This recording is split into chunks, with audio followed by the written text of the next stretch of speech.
Boleh dengar Tak ada masalah suara Boleh. Anything sebab ada construction. Okay. So, enable. Alright.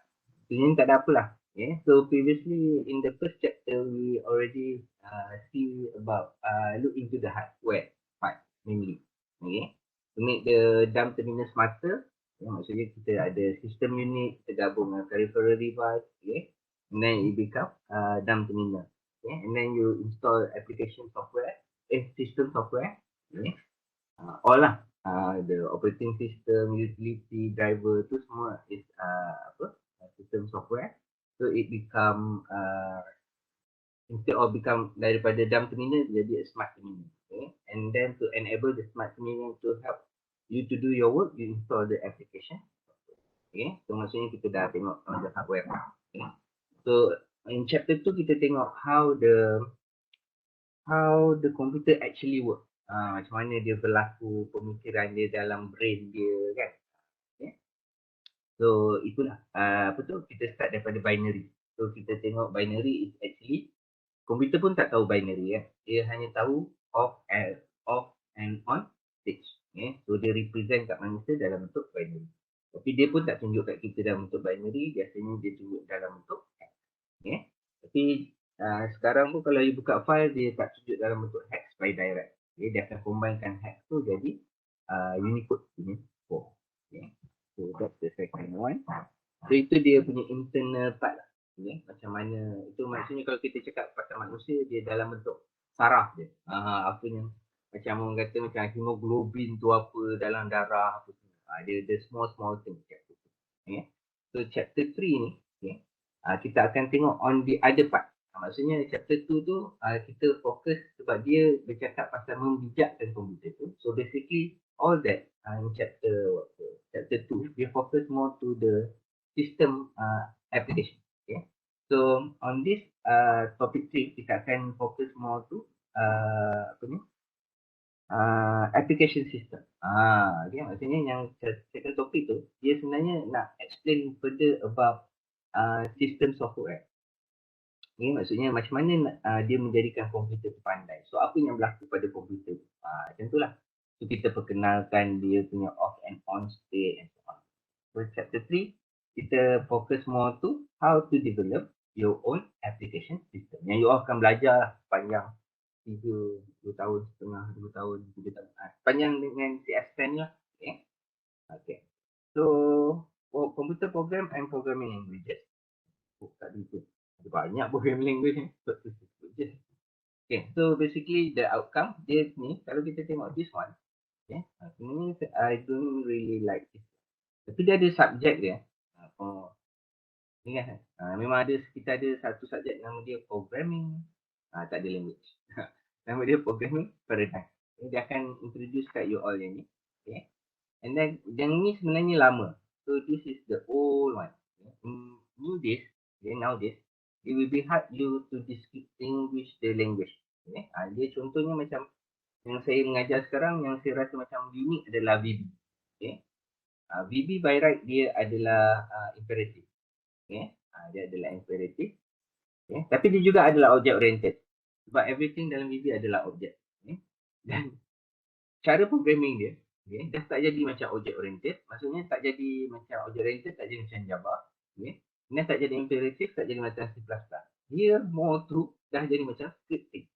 Yang tak ada pun dalam ni. Okay. So, kalau saya ajar ni dulu, saya akan buat plus one. Scripting. Okay. So, scripting tu apa? Nanti kita try tengok lah walaupun tak ada kat sini. Just an exposure to all you all. Okay. Alright. So application ni lagi susah lah kita nak cerita kan. Tapi ni zaman dulu punya lah. So since kita bila mengajar kita ada reference. So this is the reference yang ada. So ini je. Okay. Okay. So So overview of computer programming and programming languages. So basically kenapa kita perlu programming language? So itu yang paling penting sebenarnya. Okay. So kenapa kita perlu adalah Jadi so yang ini yang kita dah tengok, okay, the information cycle. So sebelum ni pun kita dah tengok input dan proses. So after proses kena decide lah. Okay. Sebenarnya lepas input dia tak terus proses pun, dia kena store dulu kan dalam apa tu, at least dalam buffer kan. Paling rendah dalam buffer lah kalau tak masuk memori sekalipun.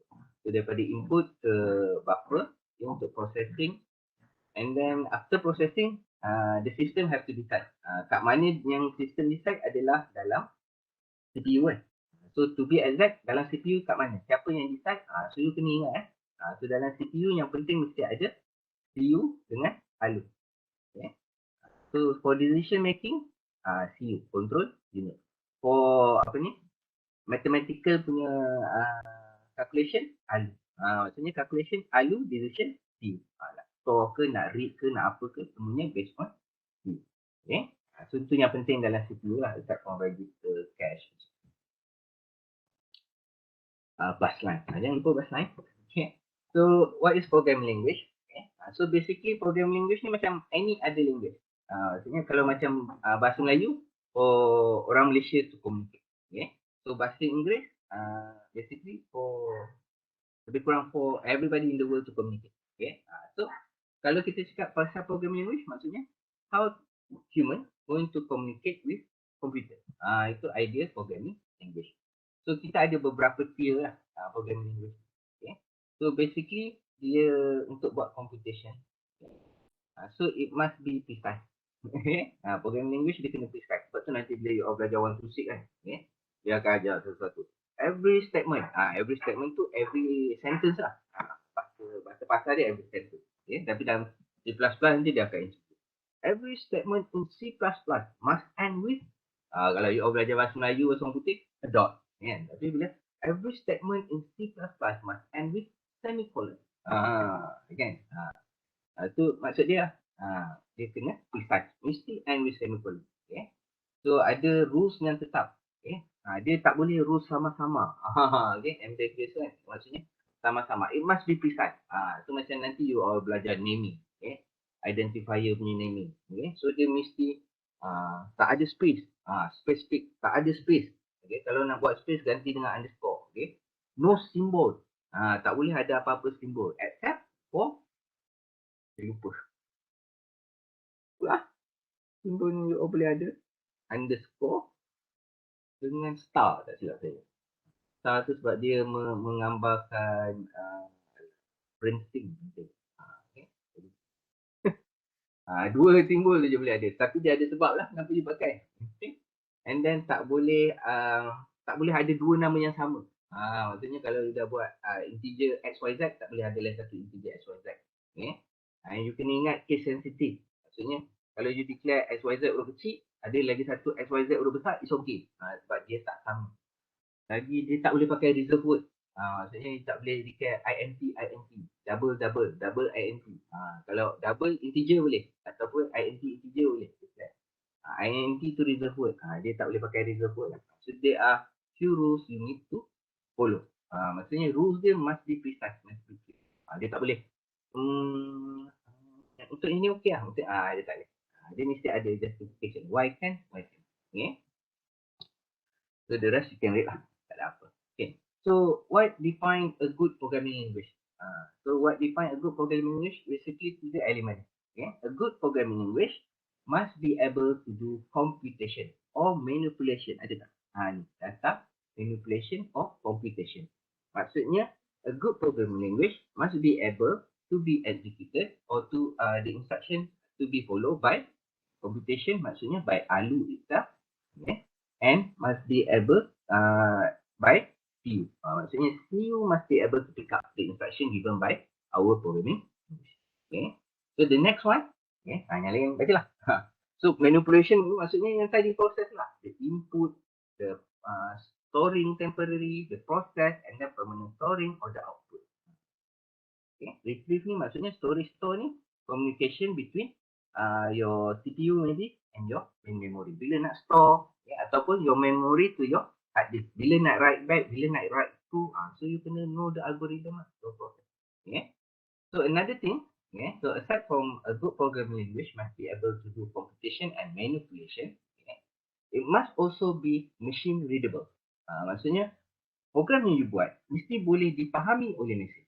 Maksudnya bila you dah type kan, macam you type, you belajar apa, C++ kan. You dah type apa, I assume lah you dah belajar cin, yeah, cin X and then C out this is the result semua kan. So benda tu, okay, komputer kena faham. Tapi untuk komputer faham, okay, so I still have to install that one. Saya try tengok saya ada tak. Yes, I have it. So katakan macam you all buat simple program. Ya, tu dah apa simple program.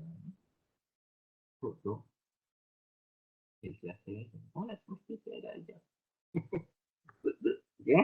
So kalau saya ajar, you all nampak lah ayat ni. Dah. Okay, so dia success, no problem. So lagi I tahu.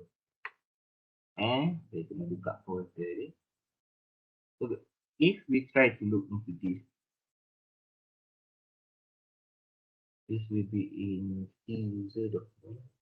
Okay. 2001. Last one aja. Tak apalah, saya buka yang ni. Kita tak sama. It's okay. Okay. So, benda yang pertama, yang inilah kita cerita yang ini. Apa maksud machine readable? Dia mesti boleh dibaca oleh mesin. Okay. So, kalau kita tengok, the actual program language, mesin tak boleh baca. Yang you all buat tu kan. Okay. Yang you all type tu kan. Dia mesin tak boleh baca. Mesin mana boleh baca benda ni? Hashtag include IO stream kan. Hash include thing.header. Ini manusia yang faham. Ini yang live. Sebab tak? Must be human readable. Readability tu dia human. Okay? Maksudnya manusia kena faham. Maksudnya kita tengok ni je. Saya tengok je saya faham. Okay. Include. Masukkan input output stream punya header file. Include. Okay. Masukkan string punya header file. Okay. And then dalam ni define new line. So ni saya mendefinekan variable new line. Maksudnya dia akan buat front/n. Definekan value of pi 1, 2, 3. Macam salah je ni. Kasih saya lah nak define macam mana kan. Ini apa kan. Okay. Oh ni masa saya discuss final. Dia orang tanya what is it. Okay. So yang ni manusia faham. Maksudnya saya tengok je saya faham kan. You all mungkin someday. Bila you all dah expert kan. Sekarang you all tengah belajar mode. Nanti bila you all dah expert, you all tengok je you all faham. Alah, ni declaration, ini output, ini copy string masukkan ke sini and then masukkan masa assignment. Ini copy string masukkan kemudian. Okay. Tapi in the end semua ni tak buat sebenarnya sebab kita dah komen dua ni. Macam tu lah. Okay. Maksudnya human readable. Okay. Itu maksud human readable. Senang dipahami. That's why kita gunakan this programming. Okay. Ni ada layer dia pula. Okay, so machine readable pula maksudnya mesin boleh faham. So bila mesin boleh faham, kita akan bercakap pasal binary. Ingatlah. Kalau mesin boleh faham, maksudnya kita akan bercakap pasal binary. So where's my folder? Why and where's my notepad? Saya kena cari balik. So saya dah tutup dia. Folder again.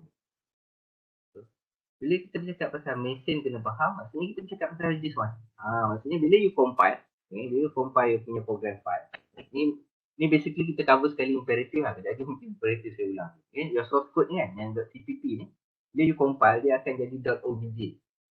Where's my .obj? Okay.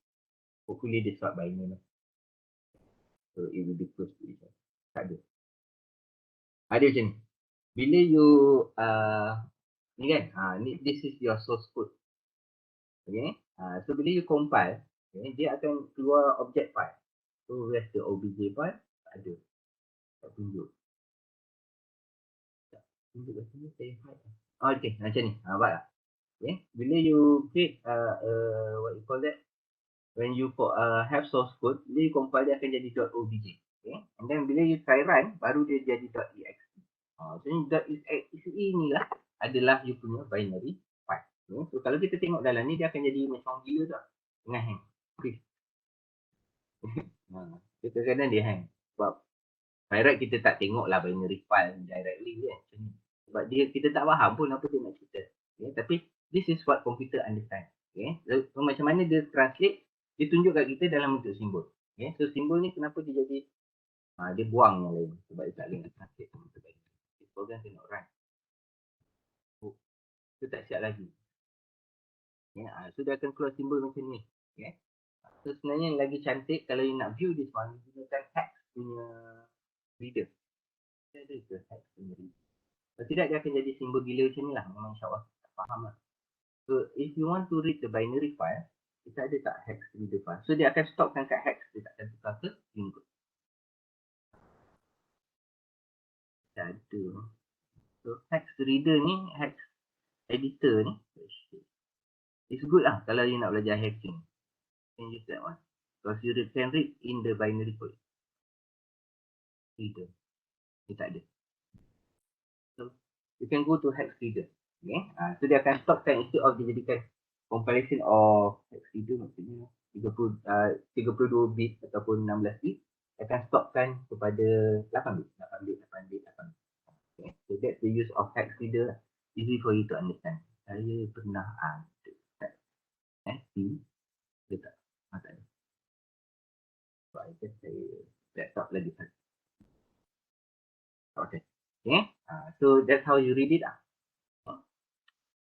So dia akan jadi 0101 lah. Maksudnya komputer kena faham. Tapi sekarang, sekarang masalahnya you all tak belajar. Bila kita bercakap dalam machine readable ni, maksudnya our program language mesti boleh dihasilkan dalam bentuk machine language. In the end mesti jadi machine language. Dia tak boleh you hantar dalam bentuk low level language ataupun high level language. So yang you all belajar C++ tu, sambil akan belajar Java, and then sambil akan belajar sekali and so on. So this program language adalah high level language. High level language ni maksudnya human can easily understand. Maksudnya baca macam mana kita baca tadi, hanya saya baca source code tadi. So dalam yang assembly language ni, you will cover in 159 juga. So you akan tengok dia akan jadi satu program language yang tak terlalu susah, tapi a little bit complex. Nak faham lah sebab dia when you talk about assembly language ni, basically you are doing programming on directly on the CPU. Okay. So for that kita takkan buat lah one that play straight away in your CPU. So apa yang kita akan buat, apa yang you all mungkin akan go to, you akan buat macam ni lah. So I have it. Okay. Dia akan belajar lah 3 letter code instruction. Okay. So you akan start buat lah. So this is example of assembly English. Okay. Macam mana nak translate? Tak aja. Okay, that one. So you nampak So the first instruction is move. Okay, move kan AH dengan value 4. Okay, 4 dalam bentuk hex dan 4 dalam bentuk decimal. So nanti tengok dekat AH, AH depannya. So ada AH, ada AL. So this high and low punya A, kalau you combine dia akan jadi A. Okay, so yang ni you akan tengok pada di 159. So kita tengoklah roughly. Okay, single step run, kita akan tengoklah. 04 ni akan pergi kat depan. Dekat AH. Dekat AX bahagian H bahagian I. So dia masuk S2. And then kata next kan, next tu maksudnya kita negatifkan value of AH. So dia akan jadi 04 ni akan bertukar. Kita akan tengok dia jadi F2. So macam ni kita nak tahu dia betul ke tak, kita use the calculator. Okay. Programmer calculator ni daripada 04 jadi F2. Betul ke tak? So you boleh check lah. Okay. So you can go to the programmer part. Okay. So 4 dalam bentuk decimal sama juga 4 dalam bentuk hex. Betul. Okay. Kenapa dia buat 04? Sebab dia nak display dalam 8 bit. Ingatlah hex 8 bit. Okay. And then FC. So kenapa dia jadi terbalik? Okay. So apa kita boleh buat adalah kita buat kosong tolak dengan 4. Nanti cara nak tengok, kalau tidak dia jadi 4. Kosong tolak dengan 4 sama dengan tolak. Kita ambil yang belakang FC. Yang belakang F ni hanya nak menunjukkan this is a negative number. F tu menunjukkan negatif. Okay. Kalau 0, 0, 0 menunjukkan positif. Itu je dia. So kita just tengok belakang sekali. So masih lagi ada F, maksudnya negative number of 4. Okay. F. Okay. So itulah contoh tu. Saya tak nak explain banyak-banyak. Nanti you all takut you all think you need to know now. You don't need to know. You just need to know that assembly language exists. Okay. So maksudnya you have to know these 3 layers of language. Maksudnya the lowest part is machine language. Then kita ada low level language. which is machine language also low level language. Maksudnya dua ni sebenarnya adalah low level language. Okay. Cuma yang satu kita panggil sebagai machine language punya low, and then satu lagi kita panggil sebagai assembly language. Tapi machine language ni memang maksudnya manusia nak faham tu memang macam 0101. You have to really know the 01 and where to stop and where to continue and so on. Okay. Assembly language ni at least you tahu MOV move kan, NEG negative, and then you ada ADD add, SUB stop and so on. Okay. You boleh still get a hint what will do, what will happen when you execute the program. Okay. So high level language ni paling senang sebab kita boleh baca directly. But no matter which language you use, assembly language ataupun high level language, in the end, these two language must be converted into machine language. So that it will become machine readable. Barulah dia boleh baca. Mesin tak boleh baca low level language, tak boleh baca high level language. Low level language sebab tadi kita compile. Kalau you tengok pun kat sini ada istilah compile. My simulator I close it already. Dah tutup. Okay. Kalau you nanti next semester you belajar, you akan ada compile. Okay. Kalau you buat C++, memang ada compile lah. Kan? Project compile and then baru run kan. So, bila run, baru dia jadi executable. Okay. So what is machine language? Basically machine language yang tadi lah, 0 and 1. Dia memang the lowest level of language. Okay. So assembly language yang tadi. Yang ni for apa ni? Example of 4 letter. Okay. Yang kita akan belajar adalah 3 letter code instruction. Okay. So dia tak banyak lah instruction macam ni. And then this high level language yang dia tunjuk contoh ni adalah based on bahasa apa lah. Dah tak pakai kot bahasa ni. Pakai lah semua. Okay. So yang ini dah tak pakai lah. Biasa kita pakai direct word. So it depend the way of the writing ataupun kita panggil sebagai syntax. Okay. Dia bergantung pada the language. Okay. Kalau you belajar C++, every statement in C++ must end with semicolon. Okay. Tapi bila you belajar VB ni, every statement in VB doesn't have semicolon. Okay. In VB, every statement must be controlled using precise indentation. Maksudnya dalam C++ indentation tak penting, tapi digalakkan maintain. Okay. Tapi dalam VB, indentation is everything. Sebab dia tak ada semicolon, dia tak ada open and close curly braces and so on. Dalam C++ itu penting. So the way of writing depend on the syntax. So don't worry, banyak juga. Okay. So programming languages paradigm basically ada 4. Okay. So 4 ni lah. Okay. Saya tak masuk kot yang ni semua ni. Okay. Saya akan tunjuk contoh-contoh je lah. Okay. So imperative ni, kalau you tengok ciri-ciri ni, sequentially executed, variable representation of memory, assignment statement. So, bila you tengok yang ni je, senang lah. You boleh bayangkan dia C++. Okay. Lagi direct kalau sebenarnya kita bayangkan dia sebagai. Okay. And then object oriented paradigm. Programming berdasarkan objek. Okay. To be exact, yang ini biasa kita akan bagi contoh Java. Okay. And then kita ada functional paradigm. Okay. So dia banyak pakai abstract. Yang ini dua ni, okay. Ini biasanya mathematician suka. Okay. Dia prefer math suka. Sebab dia pakai simbol notation anda calculator semua. Okay. So mathematician suka lah. Okay. Sebab dia tak perlu fikir pasal variable declaration apa semua tak perlu. Terus pakai. Okay. So yang ini biasa contoh yang bukan contoh lah. Ada kalau you belajar programming paradigm punya subjek ni, okay. 305. Dan kalau you dapat belajar lah. Ada. And then that one. So you akan dapat this one. This one you akan pakai scheme. Okay. Then logical. So you akan pakai programming untuk prolog. Okay. This is the example lah of the programming language. So C++, Java apa semua saya tak tunjuk lah. Okay. So, saya pun tak ada installer dia. Dia tak install. Okay. So saya nak buka kat sini ya. Tak apa, kat sini. So what is scheme? Dia akan unik sikit lah scheme. Scheme bila you nak pakai okay, untuk functional ni, dia akan pakai bracket. Okay.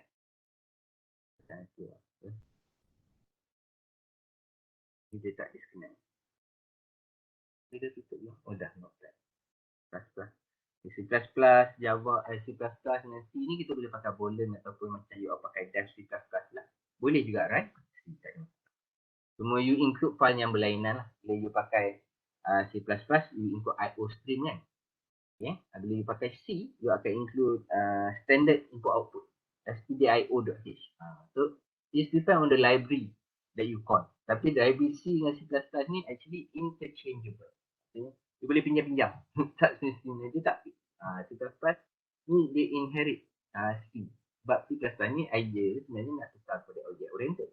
Tapi kalau you kalau kita stay ajar you or C, this is mostly play around dengan malloc. Memory allocation. So this is more to machine programming. So jadi terlalu susah pula untuk you all sebab you all by right patutnya belajar more to application. Okay. So dia ada pro and cons dia. Okay, so this one. Okay. So this is how it look like. Okay. So everything in in functional paradigm ni, you mesti buat dia dalam bentuk function.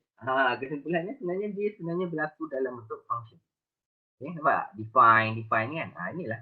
So, nama function dia apa? This one. Variable dia apa? This one. So, apa dia buat? Dia buat satu condition. Condition maksudnya ada if lah. Okay. And then macam mana you panggil? You panggil direct. You panggil direct. You tak perlu nak buat main function. Bagusannya satu dia tak ada main function. Anda nampak? Dia pakai macam ni kan. X, Y, Z. Tak ada. Dia terus buat function. So, dia terus panggil, terus buat, terus baik. Senang. Okay. That's why mathematicians. Tapi still dia kena belajar lah sikit-sikit, main-main. Okay. So this is how functional paradigm look like. Okay. So basically your program is developed based on function. Bila you nak panggil tak perlu ada main function. Nanti bila you all belajar dalam kita punya Alice kan, kita masuk function and procedure ataupun dalam C++ you belajar function ni, you will understand what is function and then why we need a main function. Apa yang you all belajar sebenarnya main function. Function user defined function tak belajar lagi. Jadi dalam dalam functional paradigm, you will develop your own function all the time. Everything is based on. So that is about yes. That is about functional. The next one is Prolog. Prolog. Kenapa dia panggil logic? Logical paradigm. Sebab ini, when you use Prolog, your program is on one source code. Macam tadi functional you boleh buat terus kan. Okay, macam ni dia on one source code. So nampak dia lebih kurang sama macam tadi. It will be on function. Okay. Tapi kenapa kita panggil ni more to logical? Okay. Why we say this is more to logical paradigm? Sebab this one nampak? Kenapa ini dia lebih canggih sikit daripada functional tadi? Sebab kita boleh letakkan data. This is data. Ini dia punya logical lah. So kita boleh execute this one based on the data. And then we can do some manipulation here lah. Okay. Itu beza dia antara Prolog dengan functional. Walaupun dia nampak serupa, dua-dua execute based on function. Okay. Beza dia, yang ini kita boleh simpan data. Sebab tu dalam this one, kita panggil this is knowledge file. Okay, knowledge file. Okay, so you have to invoke your knowledge file. Okay, maksudnya you buat program kat sini apa semua, perlu you boleh run. Okay, you kena savekan everything. So why is it not okay? Dia berbunyi. Oh, this. Apa dia hang? Oh, how? Okay, what? Dia tak keluar pop-up dia. The main task is not responding. Okay. Kali yang tekan lagi. How do I came out? Oh, yeah. Ikut. Nampak tu beza dia. Okay. Sekarang ni kita execute dia lebih kurang sama. Okay. And then imperative C++ object oriented Java. Okay. So Java pun lebih kurang sama macam C++ lah. Nanti akan ada one subject khas untuk Java. 2 kali dia kena buat Java 1 Java. Kita boleh panggil object oriented. Java senang lah, itu lagi senang. Itu memang bahasa saya lah. Bahasa asal saya adalah Java. So it will be very easy lah. I try to tell you. Okay. And then yang lagi satu, yang ni explanation lah. Describe and explanation on everything. Okay. So kenapa object oriented? Sebab dia abstraction. Abstraction ni maksudnya macam kita ni cakap pasal gambar lah. Okay. Maksudnya you bercerita pasal benda yang you tak nampak. Okay. Dia sama macam mana you all buat nanti dalam Alice. Ada banyak benda yang kita tak nampak. Bila dia cakap pasal orang, okay? Dia punya objek adalah orang. Okay? The idea is to talk about object. Bila you cakap objek ni, okay? Talk about the object. Okay? Tapi we try to hide the abstraction. Okay? Try to hide the abstraction tu maksudnya segala-gala pasal objek tu kita hide. Kita cakap okay, objek ni nama dia apa tu? Big white wolf, big bad wolf, something like that lah. Ada wolf punya karakter dalam kita punya Alice. Okay? So, ada objek, dia hide kan. Ada mata, ada telinga apa semua. That's the level of abstraction. So, dia hide kan. Dia nak kita tahu. Nanti nak pakai baru panggil. Kita tak perlu tahu about the ears, the eyes, the hand and so on. Okay? So, all of this is encapsulated dalam satu objek. Okay? So, this characteristic can be inherited. Inherited tu maksudnya the main object, tak kisahlah orang ke, wolf ke, alien ke, ada banyak nanti karakter kan. You start into Alice, you can explore all the character dalam tu. Okay. Tak kisah mana-mana, ciri-ciri dia sama. Semuanya adalah berkaki dua. Berkaki dua dan insyaAllah bertangan dua. Okay. Bertangan dua. Berkaki dua, bertangan dua. Tu maksudnya itu dimasukkan bawah kategori biped. Okay. Kalau ikan apa semua dia ada kategori dia. Kalau empat kaki ada kategori. Itu is different. Yeah. And then polymorphism. Yeah. So this one, inilah ciri-ciri bila kita bercakap pasal objek. Alright. So logical tadi, dia based on the knowledge file. Okay. So knowledge file itulah yang function dalam tu. Kita tak panggil function, kita panggil dia sebagai the rule. Okay. The fact tu yang database tu. So all of that is stored in the knowledge file. Okay. So dia tak ada variable. Okay. So dia tak ada apa ni namanya repetition. Okay. So to do repetition you must do recursion. Okay. Dia maksudnya tak ada looping. Okay. Sama juga dengan functional lah. Dia tak ada tak ada iteration, no iteration. So everything is recursive. You kena. Okay. Okay, last one. Yang ni paling you just need to know lah. Okay, where the application sebab this is I don't know which reference book they give. But we have to follow. Sebab bila kita nak belajar, kita mesti ada reference. Nanti orang kata mana saya dapat semua fakta ni. So semua fakta ni pada buku. Cuma, saya akan pakarkan. Wow. Ini pun ML. ML okey lah tu. Okay. Leads pun kita dah tak pakai sangat. Pakai skin banyak. Okay. This cara mara. Nampak. Ini semua pakai nyanyi dulu. Okay. So, saya pangkal tadi. Saya tengok ya. Okay. Basically, kecuali yang ini lah. Kalau you buat compiler sendiri lah, you nak buat compiler bahasa Melayu, boleh juga. Okay. So, you boleh pakai this one. Okay. Then I have a textbook for making compiler. Edit my own compiler lah. Okay. So, but this one, yang ni lah yang kita masih pakai.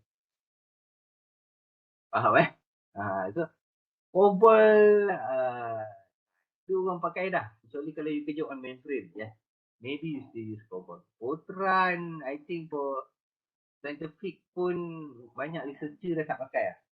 Okay, Fortran, mesti pakai scripting. Yes, forgot about scripting paradigm. Okay. So kita ada R, kita ada Python. Okay. So this light type of language ni, scripting language ni, banyak pakai untuk scientific computation. Okay. So for system programming, yes, for learning maybe. For your level mungkin pakai C++. Okay. For simulation, rasanya Java dah pindah ke sini. Dia pun dah rendah. Okay. Simulation masa kita pakai yang ini pula. So it depend lah. Contour pun kita dah tak pakai dah. Web contour kita akan pakai JavaScript, kita pakai what else? buat scripting. PHP, okay? And then Microsoft ada ASP, Java ada JSP. So banyaklah scripting language. Okay? So it depends on what scripting language you want to use. All that is runnable, okay, on your server, on your HTTP port 80 je dah. Okay? So tak ada masalah.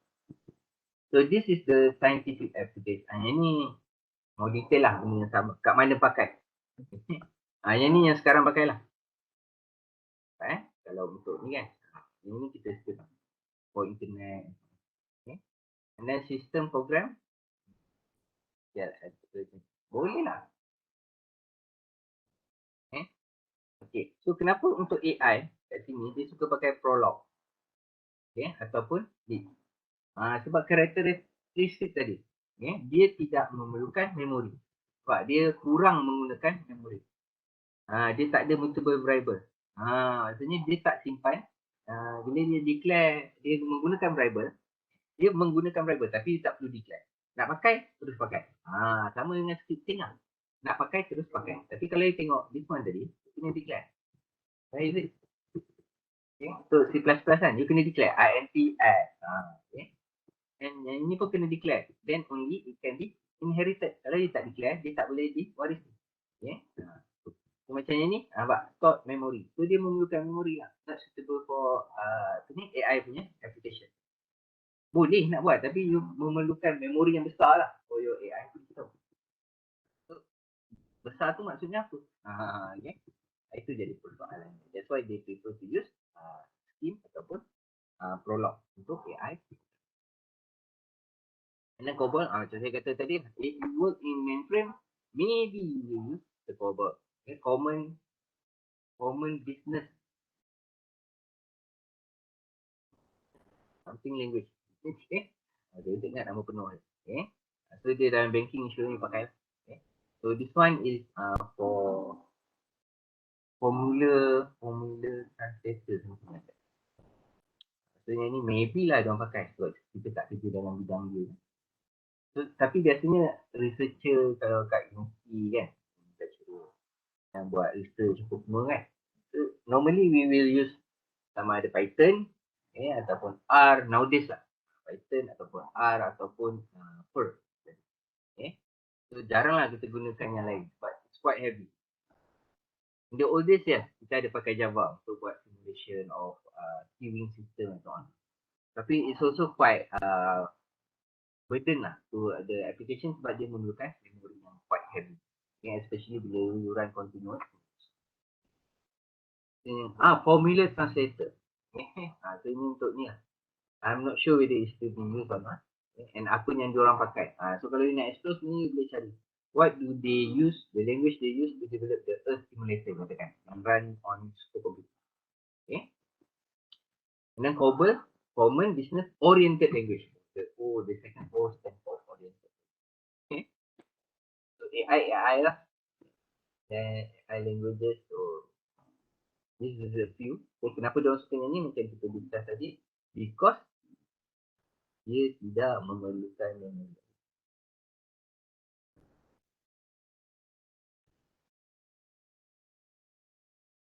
Dia cuma cakap recursion oriented. Maksudnya bila nak pakai, you boleh panggil. Panggil. Okay. Dia tak perlukan function. Dia tak berlaku pada sequential.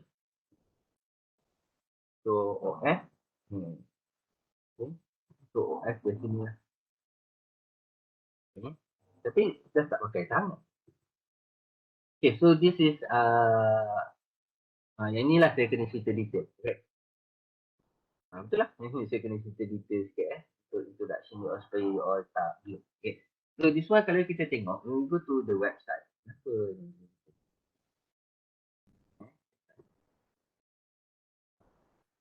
ni? Dan F1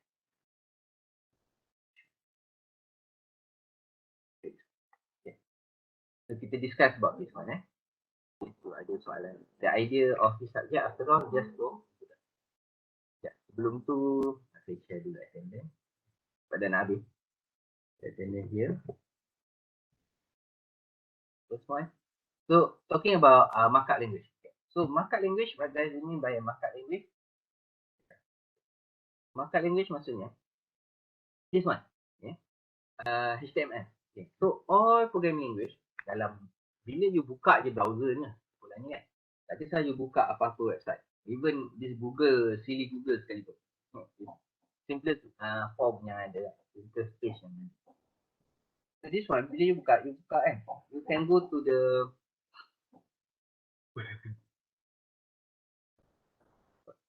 boleh tak right click. Okay, right click je. Okay, you can view the page source. Okay, so this is HTML.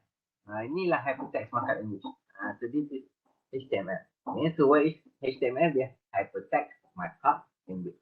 Okay, so apa kegunaan dia? So only HTML can be transmitted to your port 80, HTTP port. Okay, so kenapa kita panggil dia HTTP port? Sebab this one lah. Kalau you buka kat sini, boleh. Macam UiTM, tak nampak juga kan. So whatever pun, you copy je. You just copy the the link. Mana-mana link lah. Dan kalau you tengok, dia hide kan. Okay. So bila you paste, you akan nampak ada kat depan ni, HTTPS. Kita buang dulu S. Okay, HTTP ni, maksudnya Hypertext Transfer Protocol. Okay. Dengan Hypertext Transfer Protocol ni, hanya boleh transfer di HTML language. Saya tak copy dari sini sebab saya nak copy dia. Okay. Maksudnya, this language lah yang you gunakan untuk view you punya website. Okay. So, hanya HTML language can be transmitted untuk. So, other scripting language, it must be run inside. Inside this one. Okay. So, kalau you tengok this one, ada tak you nampak dia? Dia hide kan? Okay. So, kita try buka macam UiTM. Macam ni. In case we can see the scripting language. Nampak tak? Alamak, kita tekan. You can see the script here. Wah, script dia pakai apa? JSON. JSON ni maksudnya kalau tak salah dia pakai Google punya namanya? Google punya library. And then ni you boleh nampak lah the scripting language dia. Okay. So mana dia dapat source ni daripada okay. So you can see the scripting. So scripting ni pun tak kisah apa scripting, pakai PHP ke, ASP ke, whatsoever kan. JavaScript ke, lagi satu XML ke, okay, whatever you pakai, it must be encapsulated inside the HTML. Okay, maksudnya mesti ada juga kataan HTML. So sebab only with this one, dia boleh run over the HTTP protocol, Hypertext Transfer. Okay, HTML ni maksudnya yang ni saya buat over salah. Yang tak apalah, saya buat salah. Hypertext. Okay. Okay. So only HTTP can be transferred to the HTML can be transferred to the HTTP. HTTP ni pula adalah protokol untuk internet browsing lah, untuk web browser. So this one will be Hypertext Transfer. Okay. So dia hanya ini yang boleh ditransfer. Over which port? Let's say the port 80. Nanti bila you belajar ni pun, you belajar lah. So ni HTTP ni on the port 80. You kena ingat bila you masuk internet ni, kenapa orang kata internet ni tak secure? You can be hacked and whatsoever. Okay. So when you go to your internet, you have your own IP address. Okay. Ini lah kita discusskan banyak. So this one. Okay. So if you go here, okay, when you go to internet, okay,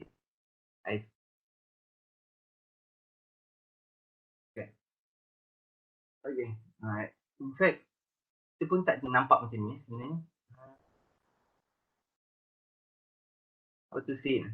Dia macam ni, you kena bayangkan macam you alamat rumah.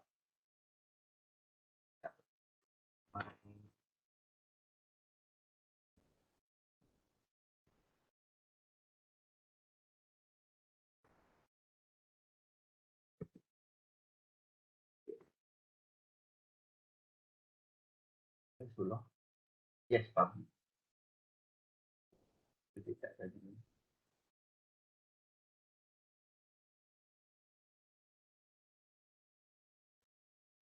Okay. Sebenarnya orang, okay. Dia kenapa dia bagi IP pintu. Okay. So, you all, kalau you all hackers ke apa kan, apa yang you cari is this one. Okay. 175.141 kan, IP address adalah saya punya alamat. Okay. Saya punya alamat. Maksudnya inilah alamat rumah saya. Alamat saya punya laptop ni bila bersambung ke internet. Okay. So if you want to attack me, you have to know my house address, my node address, my computer ni. So yang ini semua kita boleh cari over the internet. Okay. So bila you get this one, you can start to penetrate. Sebab kenapa kita boleh penetrate? Bila kita pergi, kita punya rumah ni dekat internet ni, macam rumah kita ada 2 pintu katakan. Pintu depan, pintu belakang kan biasanya. Pintu tak masuk selain window and so on. So bila kita kat internet ni, kita ada banyak pintu. Okay. Pintu kat internet ni kita panggil sebagai port. Okay. Komputer port. Komputer.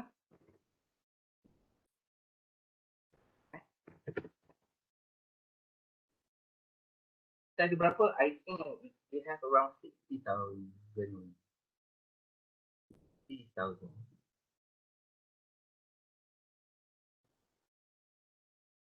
Port itu port. Bukan port yang kat belakang Ini addressing port. Komputer.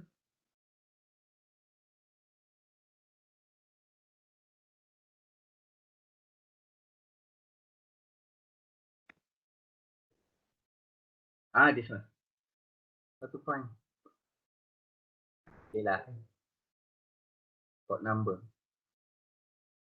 Macam ni nak dapat. So ada berapa? Yeah. Dia sebenarnya bila you run over the internet, dia akan ada 80 kat belakang. Itu menunjukkan port lah. So pernah tak you tertanya, apa alamat benar Google kan?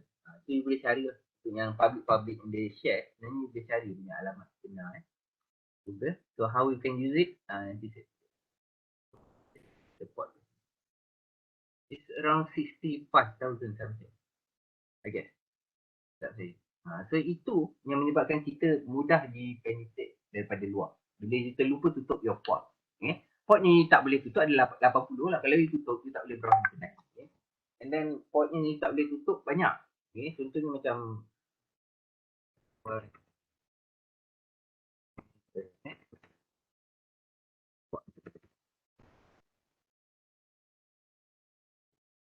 kan banyak. Okay. Yang ni yang mangit. Ni yang common. Okay? Kita ada berapa? Saya ada beritahu tak? Yes. 65. Okay? Maksudnya satu rumah, satu komputer you ni ada 65,000 pintu yang you kena control. Okay? By default, everything is closed. Okay? Tapi ada orang boleh buka pintu you secara paksa. Kadang-kadang you buka, you terlupa tutup. Okay? So, ini port-port yang common. Okay? Kalau you tak buka port ni, you akan ada masalah. Okay? Kalau you tak buka port 80, pintu ke 80, okay? You tak boleh gunakan web browser. Sebab HTTP. Okay? Kalau you tak buka pintu 110, you tak boleh dapat email. Okay. And then kalau you tak buka pintu katakan this one 443 okay, HTTP over secure. Maksudnya you punya ni dia tak boleh ada yang simbol mangga. Itu gunanya S tu secure. Okay, 443. And then you tak boleh macam you tak boleh tak buka port 2021 you tak boleh transfer file over the internet. And then kalau you tak buka pintu 3389 okay, port dia you tak boleh remote desktop. Okay. So you have a lot of function lah. Yang ni yang common. Ini tak termasuk port streaming and so on. Okay. Banyak lah. So you have to open the port. Yang ini pun saya tak boleh hantar email. So email ada 3 port. Depend on your protocol lah. Sama ada POP ataupun okay. So banyak lah. Okay. Yang ni pun email juga. So you have to open the port lah. Okay. So it depend on that. So itu kepentingan dia. Okay. So last one. To make you interested lah. Hopefully. So selama ni kita type www.google. Bila you nak buka Google lah. Kita type je ni. www.google. Okay. So dia keluar yang ni. Okay. So this time, dia akan tengok apa alamat Google. So macam ni nak tahu alamat Google. Google ni dia baik lah. Dia bagi, sebab dia confident dengan dia punya, ada certain server dia tak bagi kita ping. Ping ni macam dia tanya, kau hidup ke tak? Hello, hello, hello. Kau siapa, kau siapa. Tanya macam tu lah. So macam kita pergi ketuk rumah orang, pergi ping rumah orang. Hidup tak? Ada orang tak? Okay. So bila kita ping, dia akan tanya Google. Hidup? Kita tanya ni. Okay tak? So dia ada respon. Dalam masa 10 saat dia kata, okay, I'm okay. Okay. So, dalam masa 7 saat dia kata, I'm okay. Dalam masa 11 mili saat. 7 saat dia kata, I'm okay. So kita biasa bagi ping 4 kali. Auto, nak buat lebih boleh. So kita hantar 4, kita terima balik 4. Loss tak ada. So maksudnya, kita hantar, kau okay tak? Dia respon. Okay. Dalam masa 10 mili saat. Lepas tu the next one, lepas dia hantar, kita hantar dia satu. So dia respon dalam masa 7 mili saat. So dia sentiasa respon. Sebab Google dia confidence server dia. Tapi bila dia respon, you can see dia. You see dia. Wah, tak ada. Dia punya activity. Kita try copy this one. Activity. So bila kita bercakap pasal alamat rumah pula, kita ada dua protokol sebenarnya. Biasanya kita pakai IPv4. Tapi kita ada IPv6 yang saya rasa still tak pakai lagi. Still tak pakai lagi. Okay, by that, it shouldn't be the same. Hopefully lah. Dia boleh. Jadi try gunakan this one. Over. Enggak. Jadi. So, this one. Nampak lah. Macam tadi saya punya kan, dia bagi dalam bentuk IPv6 dulu dan baru dia convert ke IPv6. Okay. So, enggak. Kita try gunakan yang tadi lah. Boleh, ada tak? Kita masukkan website mana untuk kita cari. Website. Lookup. IP lookup. Okay. IP lookup. Okay, masukkan the internet address. www. Okay. So, kita type www.google.com ni macam kita hantar surat kepada PO Box. Okay. So, dia ada alamat sebenar dia.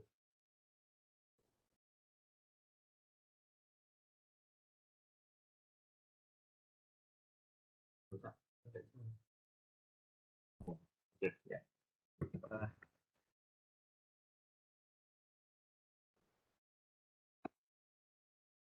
Sekejap.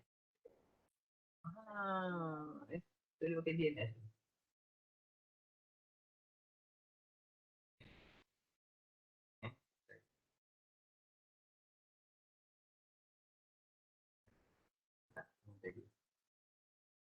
Lapan.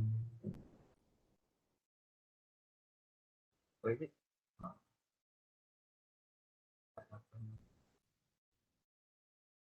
DNS pass. Public DNS. Oh. What is it?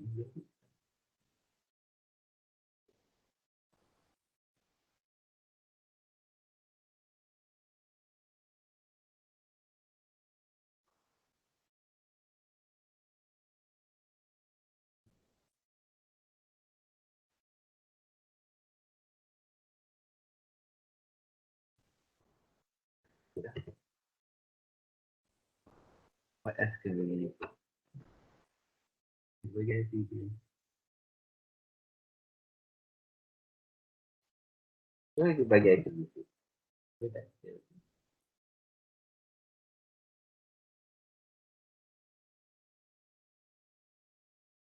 Oh, dia detect Google. Okay, that's good. Jadi kita try. Dia punya IP. Sebab bila kita ke browser ni, biasa dia IPv4. Oh, nanti that one only. Dia kata, kita tadi nama. Oh, this one ya.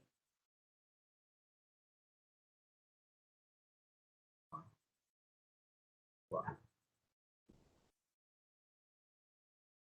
Jadi.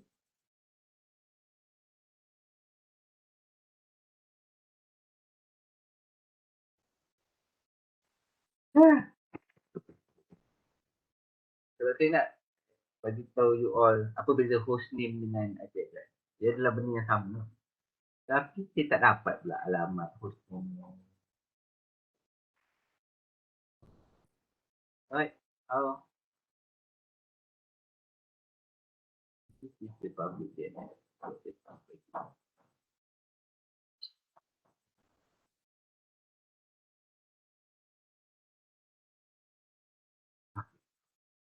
Itu tadi nombor dia. 680401. Anywhere this one. 680. Lupa. Right. Lupa. This one, the second one. So, this one. Thanks.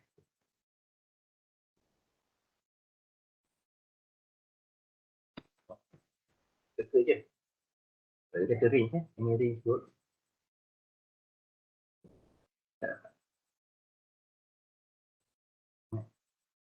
Public one. Itulah. Tak nak tunjuk.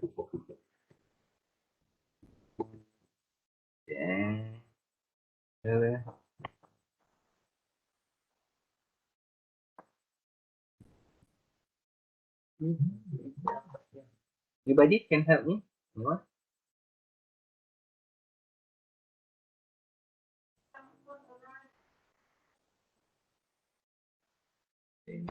Ping tak dapat.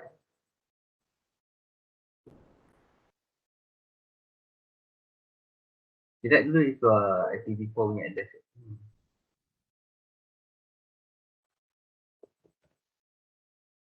Kan IPv4 punya.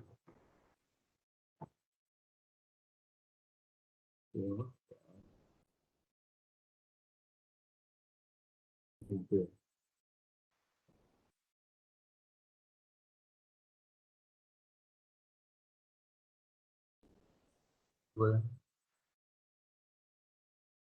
Dia patutnya ada both lah.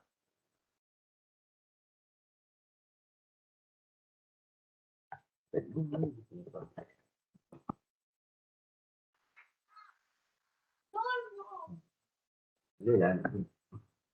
Sama sebenarnya kalau IPv6. Ni tak tunjuk. Tak boleh lah. Saya pun tak tahu macam ni.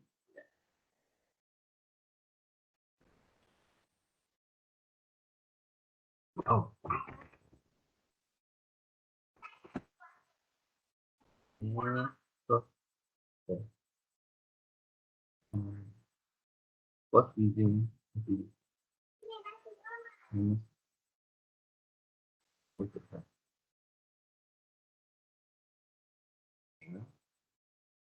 kalau boleh lah.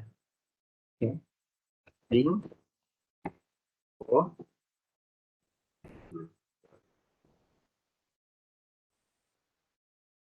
Yes. Yang ni yang kita cari. Okay. Ada IPv4. Okay. Tadi kita dapat dalam IPv6 kan. Kalau kita dia dah canggih sekarang dia punya script dia nak move on. Okay. To IPv6. Kalau kita type direct tadi kan. Sekarang baru nampak IPv4 punya. So kalau kita tak letak, dulu tak letak dia keluar IPv4. Sekarang pun tak letak dia keluar IPv6. So ni alamat version 6 lah. Okay. So why we need this version 4? Hopefully it will work. Masukkan alamat. Ni alamat sebenar www.google.com. Nampak? Okay. Kita buat lagi sekali ya. So you can ping the address. Okay. Ping the address dia akan you ping the host name. www.google ke apa kan. Okay. So you will get the IPv4 punya address. You try to put the IPv4 address. So ni maksudnya instead of you pakai nama bangunan tu hantar surat you letak kat alamat bangunan tu, lot tanah dia, jalan berapa. Ini tak kata KLCC kan. You tak kata apa KLCC lah contoh. You kata Lebuk Kuda ke Lorong Kuda, something like that nama jalan. Macam tu lah. So you be precise. You tak bagi nama bangunan KLCC lah. Macam tu lah. Okay. So you use the address. Dia masking kan. That's the idea of hostname. So hostname dengan the IP address must be related. Must be register lah sebenarnya dekat pejabat host. Okay. So ada soalan? Tadi. So that the last one. Okay. And what else? Ada tak? So tak ada apa-apa. Ini scripting ni lah. Okay. So kenapa kena ada scripting ni? Supaya you punya website interaktif. Okay. Kenapa kena ada Java ke JavaScript ke whatsoever ni? Okay. Untuk website you interaktif. Kalau you hanya ada HTML, your website akan jadi static. Tak boleh isi form, tak boleh ada grafik ni, tak boleh ada overlaying and so on. Okay. So scripting will allow your website to be dynamic and basically to display the database lah. Okay. So any question for today? Ada soalan? Ada? Ya? No. Ya? Ada? Ada? Tak ada. Tak ada. Okay. So kalau tak ada, you can fill up your attendance. Okay. So I guess that